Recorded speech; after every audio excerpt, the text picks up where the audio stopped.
If you've got a small tree and it's doing quite well, make sure once a year you remove the weed growth from around the base of the trunk. And why do we want to do that?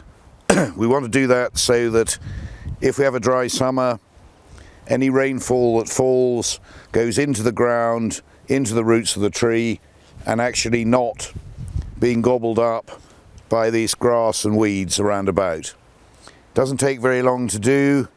If this tree was in a flower bed, you'd have cleared the weeds around it anyway. Takes only a moment or two with a proprietary garden spray. And the other thing is, when you're grass cutting later in the summer, you can see where the plant is and you aren't going to run into it or strim into it or chop into it.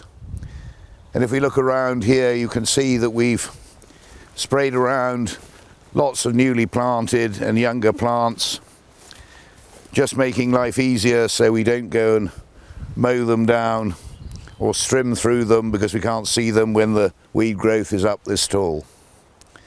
A very simple way of giving your newly planted shrubs and trees and small trees a better start and a better chance of success, particularly in a dry summer.